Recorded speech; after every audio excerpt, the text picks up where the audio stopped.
কিছুই হয় না। তো পবিত্র শাস্ত্রমন্ত্রের পবিত্র বাক্য তোমাকে হৃদয়ে রাখা খুবই জরুরি, কারণ হৃদয়ে রেখে তোমাকে চলতে হয়। Hallelujah, hallelujah. আমরা প্রত্যেকে মনোযোগ সহকারে শুনি পৌলের লেখা চিঠি ফিলিপিয়র সুসমাচার নতুন নিয়ম ফিলিপিয়র সুসমাচার অধ্যায় 2, ফিলিপিয়র সুসমাচার অধ্যায় 2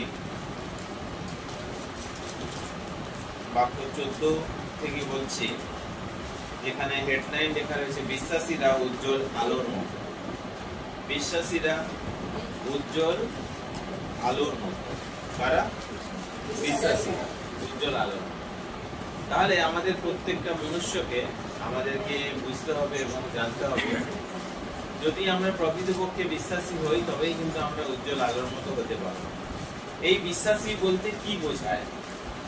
এই বিশ্বাসী প্রথমত আমাদের জানতে হবে যে বিশ্বাসী বলতে কি বোঝায়। শাস্ত্র আমাদেরকে বিশ্বাসী বলতে কাকে বলেছে বিশ্বাসী? যে রোজ আরাধনা করে, যে রোজ প্রার্থনা করে, যে রোজ বাইবেল পড়ে, সেই কি বিশ্বাসী? না যে ঈশ্বরের আদর্শকে মেনে চলে, সেই হচ্ছে প্রকৃত বিশ্বাসী? ভালো করে শুনুন, যে রোজ বাইবেল পড়ে, রোজ প্রার্থনা করে, রোজ মণ্ডলীতে আসে, রোজ ঈশ্বরের কাছে নতজানু হয়, সে প্রকৃত বিশ্বাসী? না যে ঈশ্বরের আদর্শ মেনে দিন কাটায়, জীবন কাটায়, সে প্রকৃত বিশ্বাসী? আদর্শ মেনে। তাহলে আজকে আমাদের প্রত্যেকটা মনুষ্যকে বুঝতে হবে যে আমরা যে বিশ্বাসী বলে নিজেদেরকে বলি যে আমরা ঈশ্বরের বিশ্বাসী একজন সন্তান, তো সেই পরিপ্রেক্ষিতে আমাদেরকে এটা বুঝে দেখতে হবে যে তুমি আদর্শ অনুসারে চলছো। আদর্শ কোথায় আছে? কোথায় আছে? এখানে না এখানে? এখানে। এখানে যেটা আছে সেটা কি?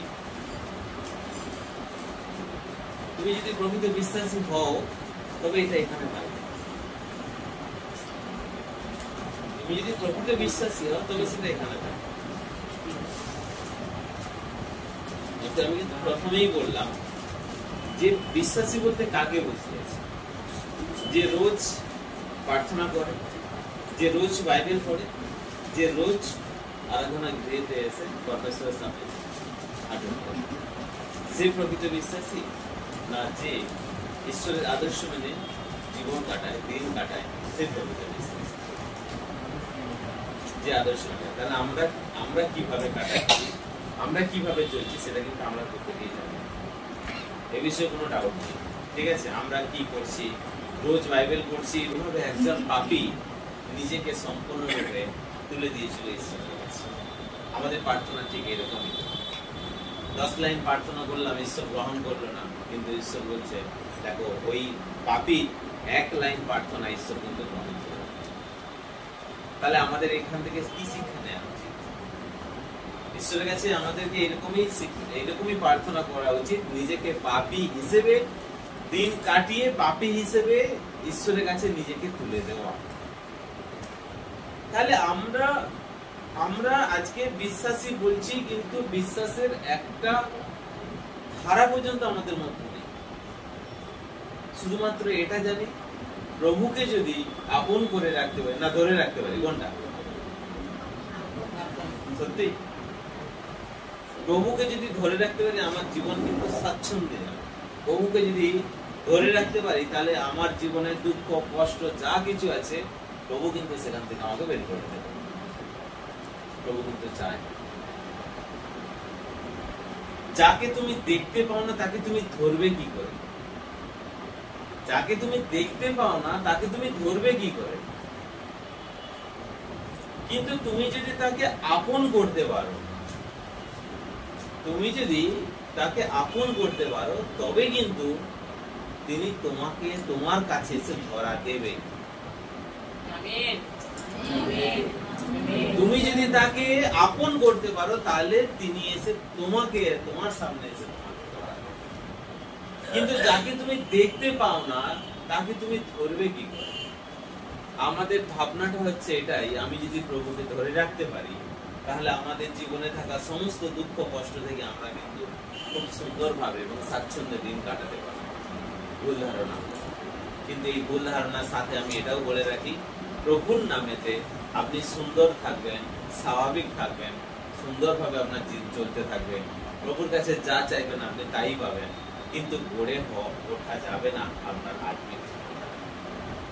যে আত্মিক জীবনটা পরমেশ্বর আজও পর্যন্ত তোমার দিকে অপেক্ষা করে বসে রয়েছে, তোমাকে আত্মিকে গড়ে ওঠা দেখবার জন্য তিনি আজও পর্যন্ত বসে রয়েছে। Hallelujah, hallelujah, hallelujah. তাহলে আজকে চিন্তা করে দেখো, আজকে ভালো করে ভেবে দেখো, তাহলে আমাদের প্রার্থনার সঙ্গে আমাদের জীবন এবং শাস্ত্রে লেখা কথার সঙ্গে আমাদের জীবন, প্রত্যেকটা জিনিসকে কিন্তু আমাদেরকে কিন্তু মিলাইয়ে না সারেন্ডার করে, তার ভুল ত্রুটি যা কিছু আছে সেটা যদি সারেন্ডার করতে পারে, তাহলে সেখানে কিন্তু ঈশ্বর গ্রহণ করে নেয়, ঈশ্বর গ্রহণ করে নেয়। Hallelujah, hallelujah. তাহলে এখানে শাস্ত্র বলছে, ফিলিপিয় সুসমাচার বলছে, বিশ্বাসীরা উজ্জ্বল তারার মতো। তোমাকে কে তারা বানাতে চাইছে? পরমেশ্বর। কি বানাতে চাইছে? তারা বানাতে চাইছে। কেন? কেন তোমাকে তারা কেন বানাবে? সূর্য, সূর্য মানো আরো বেশি আলো দেবে, হ্যাঁ ওনার গৌরব করার জন্য। সূর্য মানো না আরো বেশি আলো দেবে। তারা, তারা এখানে বলছে বিশ্বাসীরা উজ্জ্বল আলোর। তাহলে আজকে তুমি চিন্তা করে দেখো, আজকে আমাদের প্রত্যেকটা মনুষ্যের জীবন, আমাদের প্রত্যেকটা মনুষ্যের জীবনে বাক্যের সংস্পর্শে, বাক্যকে যদি আপন করতে পারি তবে কিন্তু প্রভুকে আপন করতে পারবো। কিন্তু বাক্যকে যদি না আমি কোনো সময় আপন করতে পারি, তাহলে প্রভুকেও না পরমেশ্বরকেও না তুমি আপন করতে পারো। বাক্য হচ্ছে সব দিকে, আপনার একটা মনুষ্যের জীবনে সব দিকে অমূল্য রকম হচ্ছে, সব থেকে বড় সম্পদ হচ্ছে বাক্য। পবিত্র শাস্ত্রের মধ্যে বাক্য হচ্ছে তার জীবনের সব থেকে বড় সম্পদ। কিন্তু সেই সম্পদকে আমরা যদি বাজে ভাবে ব্যবহার করি, বাজে ভাবে মানে কি, ভালো থাকার জন্য আমি বাক্যকে ব্যবহার করছি, ভালো থাকার জন্য এই বাক্যকে ব্যবহার করি, ঈশ্বর যাতে আমার দৈনন্দিন জীবনটাকে সুন্দর করে দেয় তার জন্য আমি বাক্যকে ব্যবহার করছি, আমার শারীরিক কোন প্রবলেম রয়েছে সেই শারীরিক সমস্যা থেকে আমি বেরোনোর জন্য আমি বাক্যকে ব্যবহার করছি, তাহলে এটা কিন্তু ঠিক না। বাক্য হচ্ছে আধুনিক জীবনকে গড়ার জন্য। আজকে যে বাক্যকে ব্যবহার করে যেটার প্রয়োজনীয়তা মেটানোর চেষ্টা করছো, সেটাকে কিন্তু এই ধরতিতে তোমাকে রেখে যেতে হবে, তাই তো নাকি? বাক্যকে ব্যবহার করে যেটা প্রয়োজনীয়তা মেটাতে চাইছো, সেটাকে এই ধরতিতে তোমাকে রেখে যেতে হবে। কিন্তু ঈশ্বর বলছে, তুমি আমার সন্তান, আমি চাই না যে আমার জ্ঞান, আমার বুদ্ধি একালেও না আর ওই কালেও যাতে না তোমার মধ্যে থেকে হারিয়ে যায়। আমি চাই তোমার মধ্যে সদাই সবসময়ের জন্য যেন অটুট অবস্থা আছে। তাই সেই জন্যই বলছে, একজন বিশ্বাসীর জীবনে বাক্য খুবই জরুরি। যখন বাক্য তার হৃদয়ের মধ্যে থাকবে, তখনই হচ্ছে সে কিন্তু উজ্জ্বল আলোর মতো হবে, উজ্জ্বল আলো। তাহলে উজ্জ্বল আলো কেন?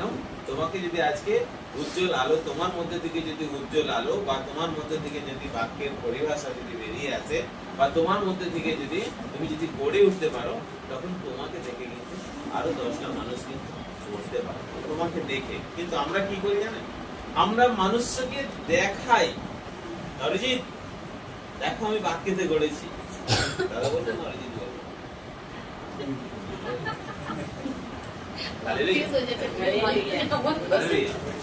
তাহলে সেই জন্য বলছি যে আমরা মানুষকে না দেখাই, কিন্তু ঈশ্বর বলছে এটা দেখানোর জিনিস নয়। তুমি যদি মানুষের সামনে নিজেকে পরিবর্তনটা দেখাও, তাহলে তুমি অহংকারী, তুমি অহংকারী। তোমাকে, তোমার সঙ্গে তুমি বাক্যকে নিয়েছো, এমন ভাবে তুমি বাক্যকে রাখো, এমন ভাবে বাক্যকে তুমি হৃদয়ে ধরে রাখো, এমন ভাবে তোমার মধ্যে পরিবর্তন আসুক, সেই পরিবর্তনটা যেন তোমার সঙ্গে মিশে, তুমি যেন নিজে বলতে পারো যে তুমি আজ বহু পরিবর্তন হয়ে গেছো। কিন্তু আমরা প্রকাশ করি আমরা যিশু ভক্ত, আমরা যিশু প্রেমী, সেই জন্য দেখো আমি এইরকম, তুমি এইরকম, তোমার ব্যাপারটা এটা বাজে, তোমার ব্যাপারটা এটা ভালো নয়, তোমার ব্যাপারটা এটা এইরকম। কেন? কোথায় পারমিশন দিয়েছে তোমাকে? শাস্ত্র কোথায় পারমিশন দিয়েছে? শাস্ত্র কোথায় পারমিশন দিয়েছে বলো? আজকে কিছুদিন আগে, আগের সপ্তাহে মনে বলেছিলাম যে আমাদের জীবনে যদি কিছু ভালো কিছু যদি হয়, যিশুর নামেতে, প্রভুর নামেতে যখন ভালো হয়, মন্ডলীতে দাঁড়িয়ে আমি সাক্ষী দিচ্ছি। কিন্তু যিশু, কিন্তু প্রভু যিশু চর্মরোগীকে বলেছিল, আমি করেছি বলবে না, আমি করেছি তুমি বলবে না, তুমি দেখাও যে সত্যের সংস্পর্শে এসে তুমি সূচি হয়েছো, সত্যের দ্বারা সূচি হয়েছে। আজকে দেখো চতুর্দিকে আমরা প্রভু যিশুর নামে সবাই কিন্তু সাক্ষী দিই। সত্য হচ্ছে একজন, ভালো হচ্ছে একজন, তিনি হচ্ছে পিতা পরমেশ্বর। তাই প্রভু যিশুর লক্ষ্য ছিল এটাই যে আমার পিতার থেকে বড় কেউ নয়, তোমরা আমাকে দয়া করে আমাকে কিন্তু বড় বানিয়ে না। যখন প্রভুর পর্শেতে চর্মরোগী ভালো হলো, প্রভু যিশু নিষিদ্ধ করেছেন যে আমি করেছি বলবে না তুমি। সত্যের দ্বারা তুমি সূচি হয়েছে, সেটা মানুষের সামনে গিয়ে মনুষ্যকে তুমি দেখাও, তাই তো? তাহলে এখান থেকে বুঝে দেখো তো প্রভু যিশু কি চায়? তোমার পরিবর্তন না ওনার নাম? কিন্তু ওটা না হয়ে আমরা যিশুর নাম আগে বাড়ানোর জন্য, যিশুর নামকে প্রকাশ করার জন্য, নাম পরিবর্তন হয়ে যিশুর নাম প্রকাশ করার জন্য আমরা সবাই তৎপর। বাক্যকে ভালো করে মেলাও, বাক্য তোমাদের শাস্ত্রগত হাতে। এটা যদি শুধুমাত্র আমার কাছে থাকতো তাহলে আমি তোমাকে যা হোক বুঝিয়ে দিয়ে চলে যেতাম। হাতে শাস্ত্রগ্রন্থ প্রত্যেকেরই হাতে আছে, পড়ো, বাইবেল পড়ো, বাইবেলের প্রত্যেকটা কথাকে, পবিত্র শাস্ত্রগ্রন্থের প্রত্যেকটা কথাকে প্রভু যিশু যা যা করতে বলেছে তা করো, পরমেশ্বর যা করতে বলেছে তা করো, যা নিষিদ্ধ করেছে তা করো না, তা করো না। আজকে এইখান থেকে সব থেকে বড় জিনিস বোঝা যায়, প্রভু বলছে যে তোমার পরিবর্তন হচ্ছে আমি আগে চাই, আমার নামটা আগে আমি চাই।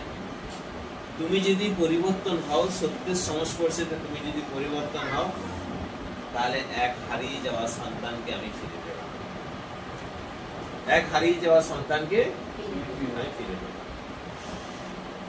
আজকে চিন্তা করে দেখো, হারানো ভেড়া গল্প আছে লুক সুসমাচারে, কি করে কি হয়েছিল? 99 জনকে ছেড়ে একজনকে খুঁজতে গিয়েছিল। কেন? কি দরকার পড়লো? বলতেই তো পারতো, একটা গেছে গেছে, 99টা তো আছে, অসুবিধা কোথায়? অসুবিধা কোথায় বলো?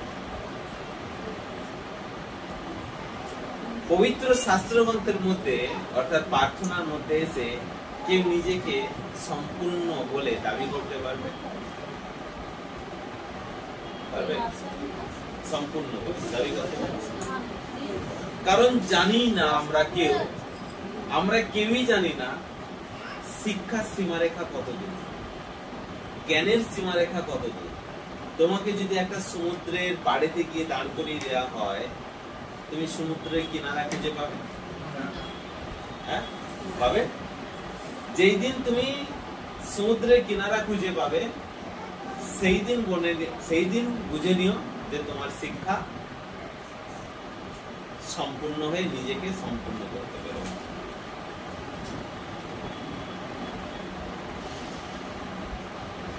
বুঝতে পেরেছো কথাটা? সমুদ্রের কিনারা তুমি কোনোদিন খুঁজে পাবে না, দূর দূরান্ত পর্যন্ত। শিক্ষার সীমারেখা নেই।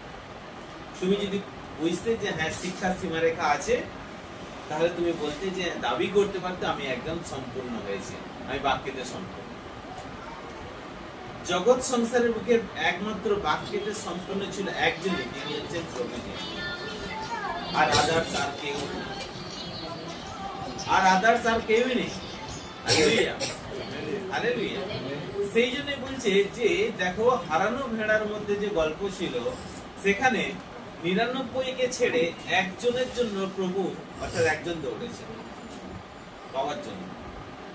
ওই একজনের মধ্যে ছিল কি যেটা 99 জনের মধ্যে নেই?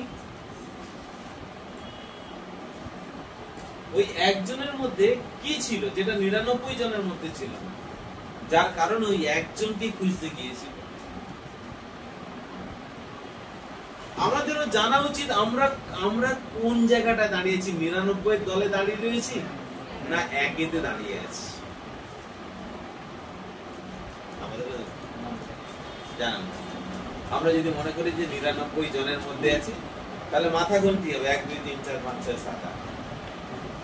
প্রভুর কাছে ভ্যালু 99 জনের নয়, প্রভুর কাছে ভ্যালু ছিল একজনের মধ্যে।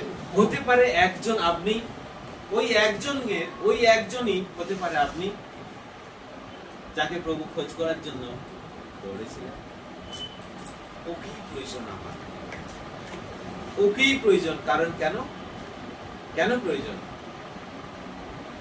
আজকে সেই জন্য বলছে সিদ্ধান্ত এমনই একটা জায়গা না, 99 জন সত্য শিক্ষা এখানে নিয়ে তুমি নিজের জায়গাতে স্থির হয়ে দাঁড়িয়ে থেকো, প্রভু অবশ্যই তোমাকে আপন করার জন্য আসবেই আসবে, অবশ্যই আসবে। কিন্তু যদি 99 জনের কথা শুনে যদি মন ভটকাতে পারো তাহলে তোমার লটারি লেগে যাবে।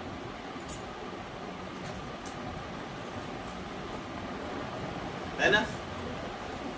99 জনের মধ্যে থেকে তুমি যদি মন ভটকে নিতে পারো তাহলে তোমার লটারি লাগবে, ভদ্রলোক আসবে।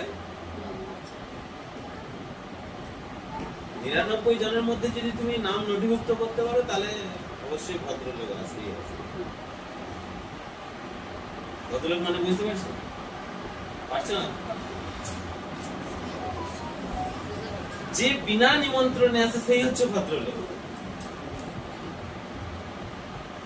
তুমি তোমার রিলেটিভকে ফোন করবে, আসবে তো? আসবে তো? কখন আসবে? ঠিক আছে, আসবে কেন? মনটা ঠিকঠাক লাগছে না, আবার কালকে ফোন করছে, আবার 2 দিন পর ফোন করছে। তোমার রিলেটিভকে, তোমার আত্মীয় স্বজনকে, তোমার পরিজনকে ডাকার জন্য বারবার ফোন করতে হয়। কিন্তু দেখো ওই ভদ্রলোককে একবার শুধু আওয়াজ দাও, আসবে তো? অবশ্যই চলে আসবে। এই জন্যই তার নাম ভদ্রলোক। মাঝে বুঝতে পেরেছো? ভদ্রলোক যে এক নিমন্ত্রণে কাছে সেই ভদ্রলোক, আর যাকে বারবার ডাক্তার কাছে আসতে চায়। সেই জন্য তো আমরা বলি এতবার তোকে ফোনে বলছি, এতবার বোঝাচ্ছি, তারপরেও কি আসা যায় না? আমরা বলি না আমাদের পরিজন, বলি তো। আর তাকে দেখ একবার শুধু আওয়াজ দাও, ঠিক চলে আসবে। এই জন্যই ভদ্রলোক। Hallelujah, hallelujah. তাহলে আজকে এটাই হচ্ছে সবথেকে বড় বিষয়, যে 99 এর মধ্যে আছো না 1 এর মধ্যে আছো। আজকে তোমাকে বহু মানুষ, তোমার মন যদি সত্য বাক্যকে পড়ে তুমি একটা জায়গায় যদি স্থির হতে পারো, হতে পারে 99 জন তোমাকে ছেড়ে চলে যাবে, 99 জন ছেড়ে চলে যাবে। আজকে ওখানে ওই 100 জন ছিল, এটা হতে পারে যে ওই 100 জনের মধ্যে ওই একজন নিজেকে পুরো স্থির করে একটা জায়গাতে দাঁড়িয়ে গিয়েছিল, আর 99 জন তাকে ছেড়ে চলে গিয়েছিল, তাকে ছেড়ে চলে গিয়েছিল। অথচ দেখো ওই একজন, সে তার পিতার জন্য, সে তার প্রভুর জন্য এক জায়গাতে স্থির হয়ে দাঁড়িয়ে রয়েছে, 99 জনের পরোয়া করে। যে প্রভুর জন্য অপেক্ষা করে সেখানে 99 জন তাকে ছেড়ে চলে যেতে পারে, কিন্তু প্রভুর অপেক্ষাতে যে নিজেকে স্থির করতে পারে, প্রভু এসে কিন্তু তাকেই খুঁজবে ওই 100 জন। ওই 99 জনের মধ্যে হয়তো প্রভু এসে দেখেছে কোথায় সে, আরে তোমরা তাকে ছেড়ে কেন এসেছো, তোমরা তাকে সঙ্গে নিয়ে কেন এলে না? ঠিক আছে, তোমাদের যেতে হবে না, আমি নিজে যাচ্ছি তাকে খুঁজতে।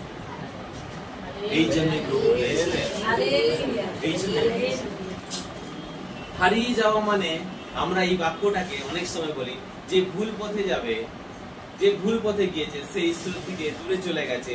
সেই জন্য প্রভু দেখো, তাকে যদি আমরা সবাই চেষ্টা করি আবার তাকে ফিরিয়ে আনতে পারি, তাহলে চলো প্রভুর কাছে আমরা প্রার্থনা করি, প্রভুর কাছে অনুমতি নিয়ে তাকে আবার ফিরিয়ে নিয়ে আসার জন্য বহু মেহনত করছি।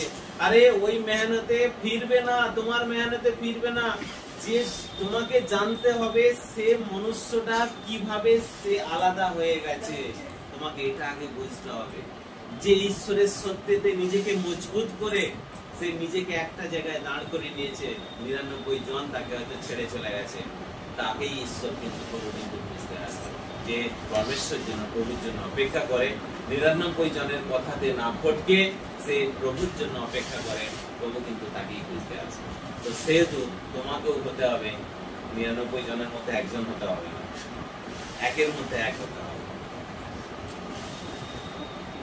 বুঝতে পারলাম? বুঝতে পারলে কথাটা? 99 জনের মধ্যে তোমাকে একজন হতে হবে না, একের মধ্যে এক হতে হবে। সত্য বাক্যকে নাও, হৃদয়ে নাও, নিজেকে মজবুত করো এবং এক জায়গাতে স্থির হয়ে দাঁড়িয়ে যাও। সংসার তোমাকে আলাদা করে দেবে, ঠিক আছে? 99 জন তোমাকে আলাদা, তোমাকে ছেড়ে দিয়ে চলে যাবে, কিন্তু যে প্রভুর জন্য অপেক্ষা করবে প্রভু তাকেই খোঁজ করতে আসবে, তাকেই করতে। সেই জন্যই হচ্ছে ওখানে লেখাই ছিল যে একজনকে খোঁজ করতে তিনি দৌড়ে গেলেন এবং তাকে খোঁজ করে গেলেন। শাস্ত্রে এটাও লেখা রয়েছে, হারানো একজন সন্তানকে যদি ফিরে পাওয়া যায় তাকে কাঁধে করে তুলে নিয়ে আসবে এবং স্বর্গরাজ্যে পিতা পরমেশ্বর প্রভু যিশু সবাই মিলে আনন্দ করবে, তাই না? যে পাপ করার জন্য যে আগে বেরিয়ে গেছে তাকে নিয়ে কি প্রভু আনন্দ করবে? তাহলে এবার ফারাকটা বুঝো, ওই যে হারানো ফেরাচ্ছ গল্পটা, ওখানে এই ফারাকটা বুঝে দেখো। তুমি 99 জনের মধ্যে একজন হতে চাইছো না একের মধ্যে এক হতে চাইছো? সত্যতে মজবুত হও এবং প্রভুর জন্য অপেক্ষা করে এক জায়গাতে স্থির হয়ে দাঁড়িয়ে থাকো। সত্য এখানে রয়েছে, এখানে তোলো, শাস্ত্রেতে রয়েছে এখানে তোলো, আর প্রভুর জন্য এক হয়ে দাঁড়িয়ে। তোমাকে দেখাতে হবে না, তুমি যদি দেখাতে যাও যে তুমি যিশুর প্রার্থনা করো, তুমি পরিবর্তন হয়েছে, তুমি পাক্কা অহংকারী হবে। দেখানোর দরকার নেই। তুমি মনুষ্যকে পরিবর্তন করতে চাইছো তো, ঈশ্বরের গৌরব করতে চাইছো তো, গৌরবটা ওইভাবে না। আমি যদি 10 বার বললাম আমি যিশুর নামেতে, শাস্ত্রে আমি জানি লেখা রয়েছে, শাস্ত্রে এটাও লেখা রয়েছে, তুমি প্রভুর নামেতে যখন প্রচার করবে তোমাকে অপমান করবে, তোমাকে দেখে রাস্তায় লোকে থুতু ফেলবে, তখন মনে করো স্বর্গরাজ্যে তোমার জন্য মহা পুরস্কার রাখা রয়েছে। এটা আছে তো? আমরা কি করি জানো তো? জোর করে শোনাতে, তাই না? কারণ শাস্ত্র তো বলেইছে অপমান হবে, গায়ে মেখে নেবো, ধুলো লেগেছে গায়ে মেখে নেবো, ঝেড়ে নেবো, অসুবিধা কোথায়? শাস্ত্রে তো লেখাই রয়েছে। অপমানটা ওইভাবে নয়, অপমানটা ওইভাবে বলেনি অপমানের কথা, শাস্ত্র ওইভাবে বলেনি অপমানের কথা।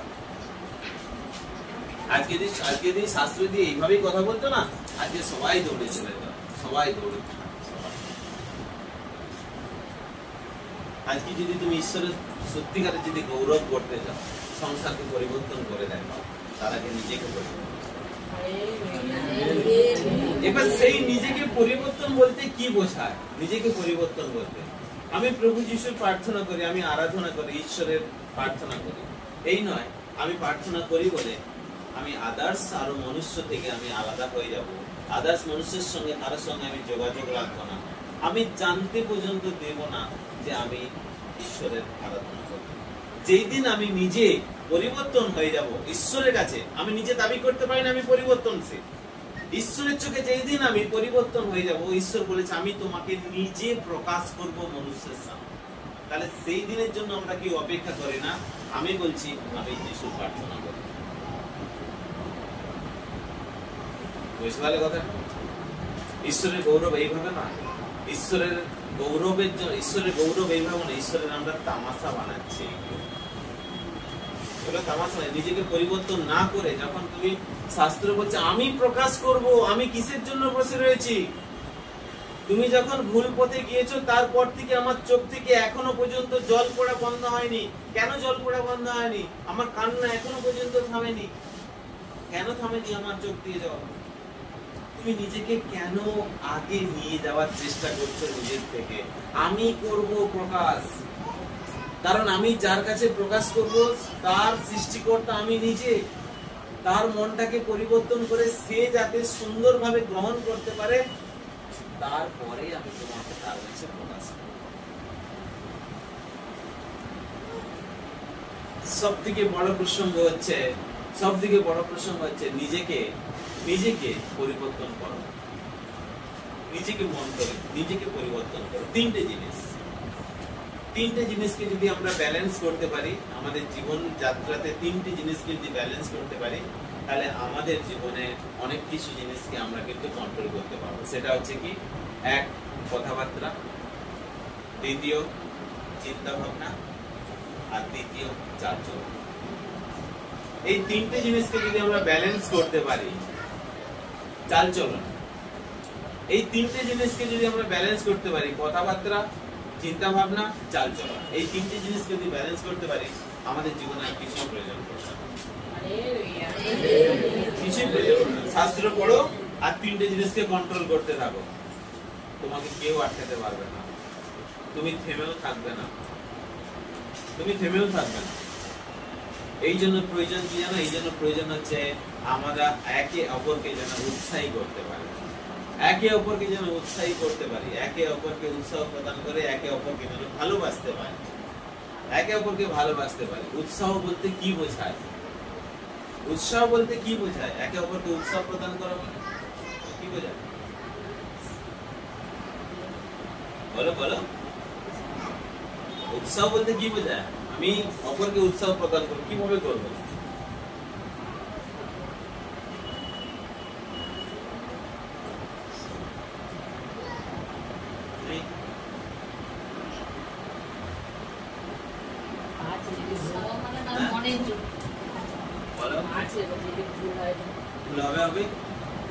মার্কশিট দেবো নাকি আমি?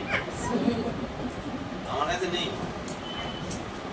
উৎসাহ আমরা একে অপরকে যাতে উৎসাহী করতে পারি, উৎসাহ প্রদান করতে পারি, সেটা কিভাবে করব? এই মানুষের মধ্যে, বিশ্বাসী ভাই বোনদের মধ্যে আমি কিভাবে অপরকে উৎসাহ প্রদান করব?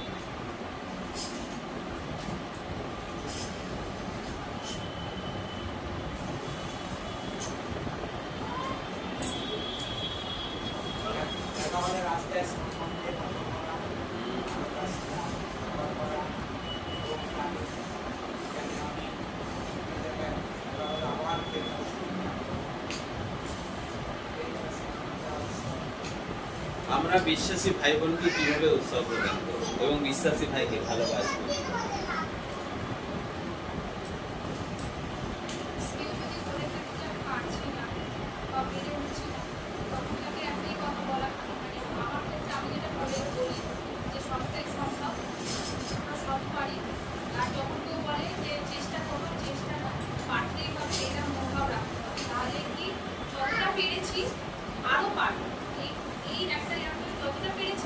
দেখো প্রিয়া, তুমি যেটা বললে সবটা ঠিকঠাক আছে, কিন্তু আমরা কোনো সময় বলেছি দেখো ভাই তোমাকে করতেই হবে, আমার তরফ থেকে কি হেল্প লাগবে তুমি বলো, আমি 100% আমি চাই আজ তোমার জন্য ঈশ্বরের চোখে যে জল আছে, আজ তোমার নামেতে তোমার পরিবর্তন দেখে ঈশ্বরের চোখে যে জল পড়া যেন কান্না যেন কমে যায়।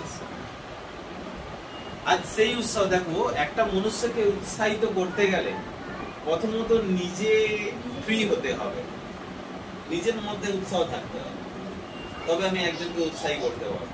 কিন্তু নিজের মধ্যে যদি না হাসি খুশি যদি না থাকে, তাহলে আমরা কিন্তু অপরকে হবে কি? তাহলে সেটা কিভাবে হবে? এই যে আমরা বাক্য কালেক্ট করছি নিজের লাইফে, সবসময় বলছি যে প্রভুকে অনুসরণ করো, মানে বাক্যকে অনুসরণ করো। আমি যদি নিজের লাইফে এই বাক্যটাকে অ্যাপ্লাই করি, এবং সেটার থেকে কিন্তু কিছু ভালো পাই। সেটা যখন আমি তাদের কাছে গল্প করবো সেটার থেকে তো উৎসাহ পাবো। উৎসাহটা ওইভাবে না। দেখো, উৎসাহ তুমি যে কোনো কিছু জিনিস জানে না, আমরা কি করি জানো তো?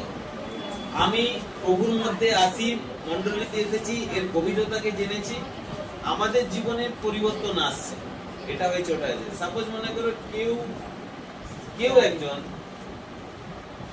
তোমার রিলেটিভ হোক, তোমার বন্ধু বান্ধব হোক, কেউ একজন খুব অসুস্থ বা তার পরিবারে খুব অসুস্থ তোমাকে আছে, তুমি তাকে কি বার্তা প্রেরণ করবে?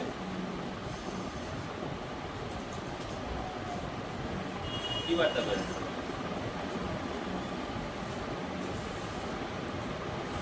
একটা কথা বলবো, যেটা শিখেছি সেটাই বলবো। কি শিখেছি? তো ওটা বললে তো হবে না, সে জানে না। কি শিখেছি বলো। তবু মানে যে সুস্থ করার জন্য তবু যেগুলো শিখেছে এখানে সেগুলো বলা। যেগুলোকে বলো। এবার সে কিন্তু পুরোপুরি ভাবে কিন্তু একবারে খ্রিস্ট বিরোধী।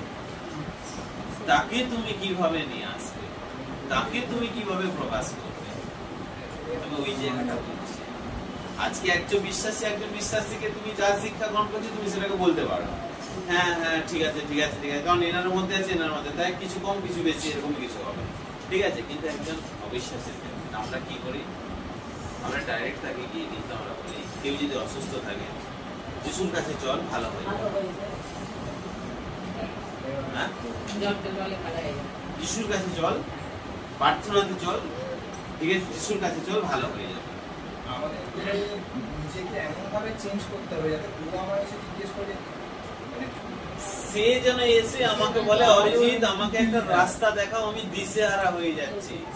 তোমার পরিবর্তনটা দেখে তোমার মেশা শুধু পরিবর্তন হওয়া নয়, আমি পরিবর্তন হওয়ার পর এনার সঙ্গে এমন ভাবে মিশলাম, এনার সঙ্গে এমন ভাবে কথা বলছি যার মধ্য দিয়ে আমাদের ঝলকে ঝলকে যেন অহংকার না বেড়ায়। আমি যিশুর প্রার্থনা করি, আমার কথাবার্তা, আমার পরিবর্তন, আমার কথাবার্তা, আমার চালচলন, আমার ভাবনা তাকে যেন ভাবাতে বাধ্য করে দেয় সে না যে জেনে আসে। এ কোথায় এত এর মধ্যে শিক্ষা ছিল, এর কোথায় এত জ্ঞান ছিল। বলবে তার সেটা কিসের দ্বারা আমাকে বলতে হচ্ছে কি?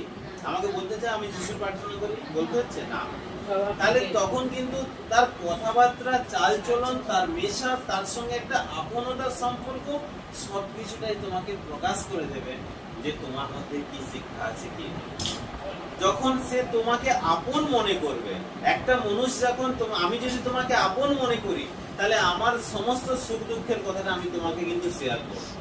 তাহলে যতক্ষণ না তোমাকে আপন মনে করছে, আমার প্রচুর কষ্ট, কিন্তু আমি কিন্তু জানি মনটা চাইছে অরিজিৎকে বলবো, তো অরিজিৎ বললে যদি আবার ওনাকে যদি বলে দেয়, এটা তো তামাশা না,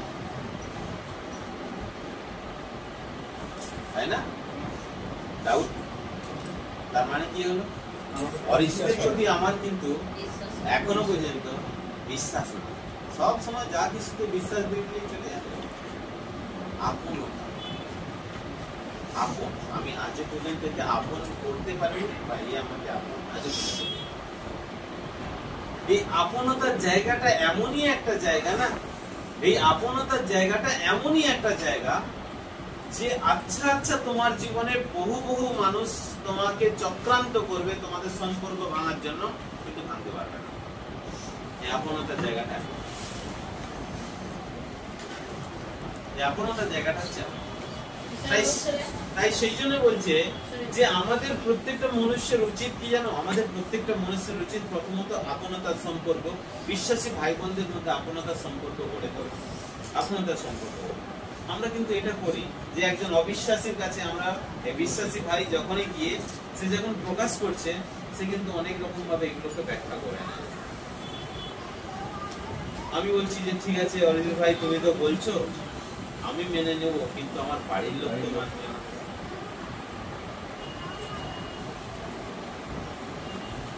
বাড়ির লোক তো মানবে না। কেন মানবে না বাড়ির লোক? কারণ আমার বাড়ির লোক অরিজিৎকে জানেই না। আমার বাড়ির লোক অরিজিৎকে জানেই না।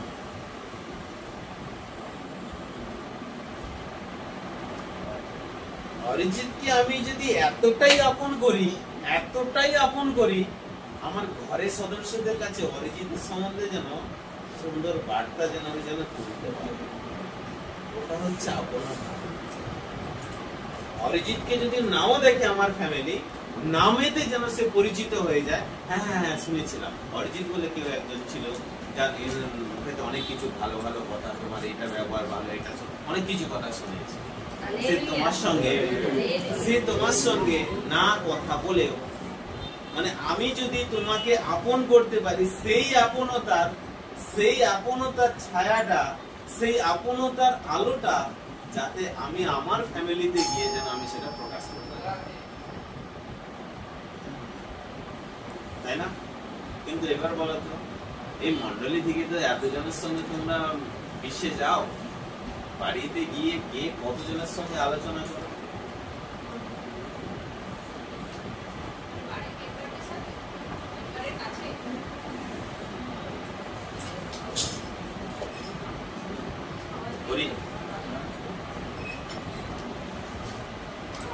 আপন বানাবে কি?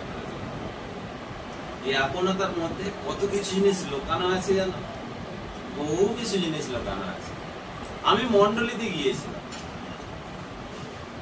অনেক করে চলে আসছে, অনেক করে চলে এসেছে, ভেতরে মনে মনে বলছে, একটু দুটো কথা বলতে গেলে ভেতরে ভেতরে বলছে, এই দুটো কথা বলতে গেলে তিনটে তাল বানিয়ে যাওয়া বলছে মন্ডলী।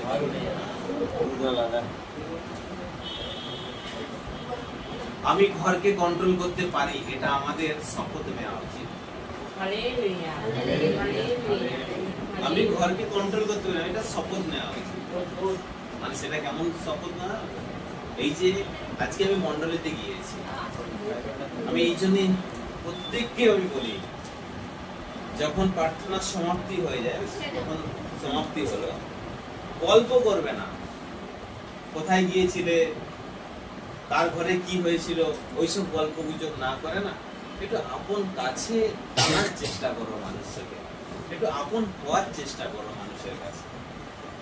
আজকে তোমার সঙ্গে 5 মিনিট আমি যদি কথা বলি, আমার একটা তোমার সঙ্গে কথা বলে আমার এতটাই হয়তো দুটো কথাই এতটাই ভালো লাগলো, আমি আমার বাড়িতে গিয়ে আমি আমার স্ত্রী, বাবা, মা, ছেলে বলে আমি সবার সামনে বলছি, তখন কি হবে? এনাকে জানে না কেউ, আমার বাড়ির মেম্বাররা কেউ জানে না, কিন্তু নামেতে পরিচিত। আমি যদি রোজ তোমাকে নিয়ে যদি গল্প করি, আমি রোজ তোমার ভালো ভালো কথাগুলো নিয়ে যদি আমি যদি বাড়ির মেম্বারদের সঙ্গে আলোচনা করি, তাহলে এইখানে যে তার বাড়ির মেম্বাররা যদি এখানে প্রার্থনাতে নাও আসে না, তাহলে এখানে যে পরিস্থিতিটা আমি কিন্তু বাড়ির মেম্বারদের সামনে এক ঝলক হলো তাকে আমি কিন্তু সাজিয়ে দেখাতে পারবো যে এখানে এইরকম কন্ডিশন হয়, এখানে মানুষ এইরকম ভাবে আপন হয়, এখানে মানুষের সঙ্গে মানুষের এইভাবে ব্যবহার হয়, মানুষের সঙ্গে এইভাবে এইরকম ভাবে সম্পর্ক তৈরি হয়, মানুষের সঙ্গে এইভাবে এইরকম ভাবে আপনতার সম্পর্ক তৈরি হয়, আমি তাকে বোঝাতে পারবো। বাড়ির মানুষগুলো তার অটোমেটিক পরিবর্তন হবে। আমি যদি সত্য শিক্ষা যদি রোজ তাদের কাছে টেনে নিয়ে গিয়ে যদি আমি তাদেরকে শোনাতে থাকি, বলতে থাকি, কিন্তু আমরা গিয়ে কি মাসি ঘরে গিয়ে কি আলোচনা করবে? আমি বলতে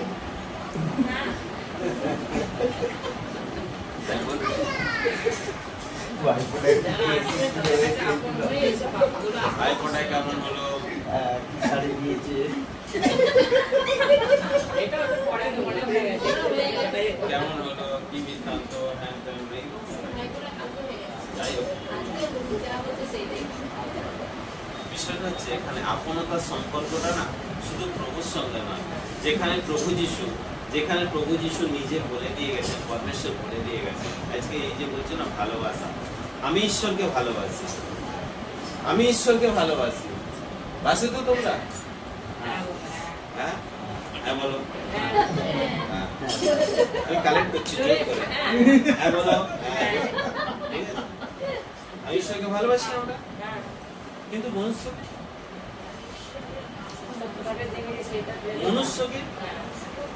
বাক্য আমি বলছি না, মনুষ্যকে কতটা ভালোবাসে আজকে আমি দুটো অপশন দিচ্ছি আপনার কাছে, ঈশ্বরকে বেশি ভালোবাসো না মনুষ্যকে বেশি ভালোবাসো?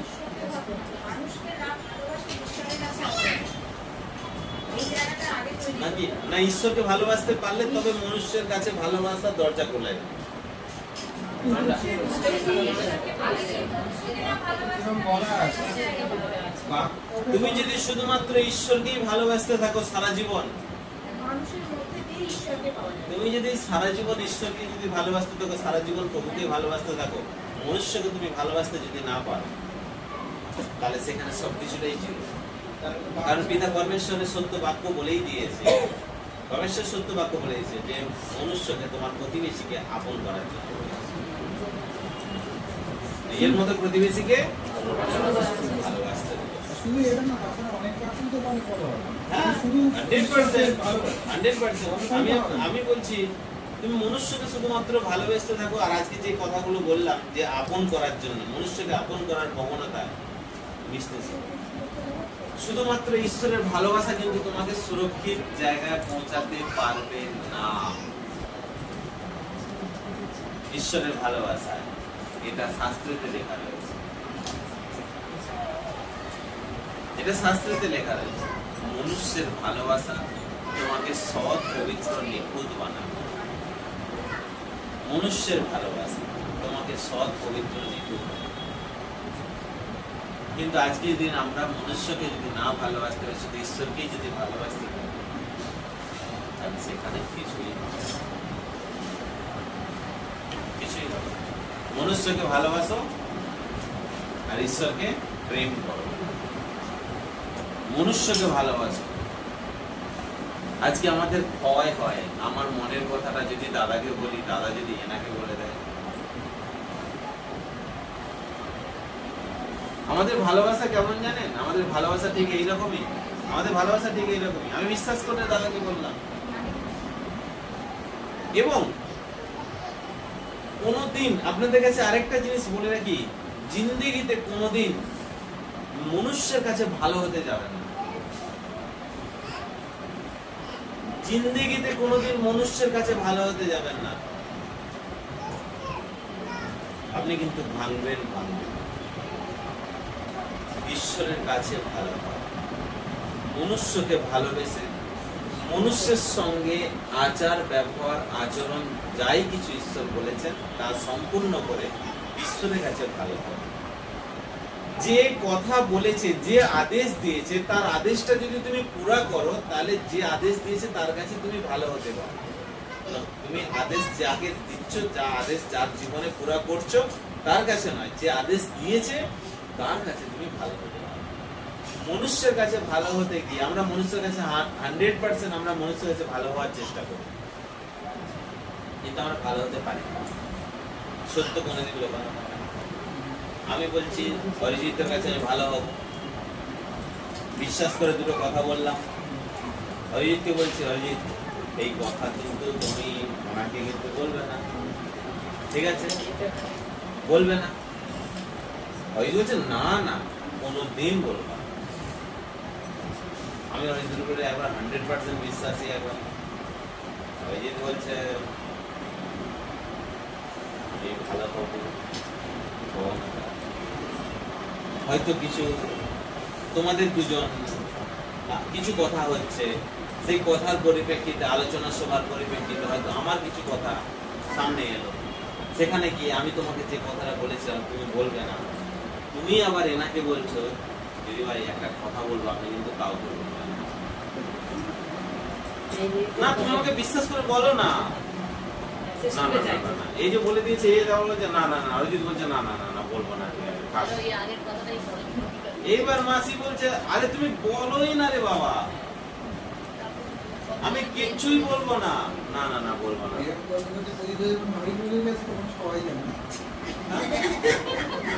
তারপরে ইনাকে বললে তুমি দেখো, ইনি বলছেন, ইনি এনাকে বলছে কি তুমি কাউকে বলবে না।